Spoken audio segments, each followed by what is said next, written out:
നമസ്കാരം എല്ലാ കുട്ടികൾക്കും ഗിരീഷ് സാറാണ്. +1 റിസൾട്ട് വൈകുന്നത് നാളെ വരുത്തില്ല എന്ന് പറഞ്ഞ് വ്യക്തമായൊരു വീഡിയോ നമ്മൾ ഇന്നലെ ചെയ്തിരുന്നു. കണ്ടു നോക്കിയാൽ അറിയാം.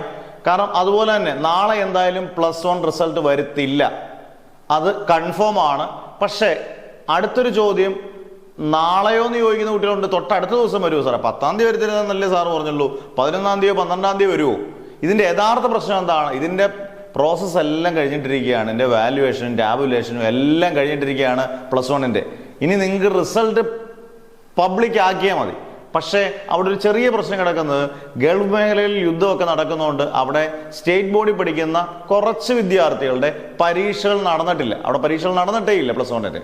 ആ പരീക്ഷകൾ നടത്തി അതിൻ്റെ മാർക്കൂടെ വെച്ചിട്ട് ഒരുമിച്ച് റിസൾട്ട് പ്രസിദ്ധീകരിക്കാനാണ് നോക്കുന്നത്. പക്ഷേ അതൊരു വലിയ മണ്ടത്തരമായിരിക്കും. അത് ഇച്ചിരി സമയം കഴിഞ്ഞിട്ടാണെങ്കിൽ, അല്ലെങ്കിൽ എത്രയും പെട്ടെന്നായാലും ഇത് റിസൾട്ട് പബ്ലിഷ് ചെയ്യുന്നത് തന്നെയാണ് എപ്പോഴും നല്ലത്. കാരണം ഇത് നിങ്ങളുടെ എന്തായാലും റിസൾട്ട് എന്തായാലും എന്നായാലും വരും. നിങ്ങളുടെ റിസൾട്ട് ആയിരിക്കുകയാണ്. ഇനി +1 കുട്ടികൾക്ക് ഇനി ഡേറ്റ് മാറി എന്ന് പറഞ്ഞാൽ നിങ്ങളുടെ റിസൾട്ടിനൊന്നും യാതൊരു പേപ്പറിനൊന്നും മാറിയൊന്നും യാതൊരു വ്യത്യാസം വരാനും പോകുന്നില്ല. പക്ഷേ നിങ്ങൾക്കൊരു വലിയ പ്രശ്നം വരാനുണ്ട്.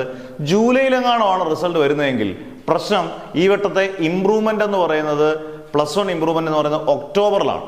ഒക്ടോബറിൽ നടത്തുന്ന ഇംപ്രൂവ്മെന്റ് പരീക്ഷയ്ക്ക് പ്രിപ്പയർ ചെയ്യാൻ അല്ലെങ്കിൽ നമുക്ക് പിന്നീട് സമയം കിട്ടത്തില്ല. കാരണം ഓഗസ്റ്റിൽ നമുക്ക് ഓണപരീക്ഷയാണ്. പിന്നെ ഈ പറഞ്ഞ പോലെ സെപ്റ്റംബർ, ഒറ്റ മാസം കൊണ്ടൊന്നും പ്രിപ്പറേഷൻ നടക്കത്തില്ല.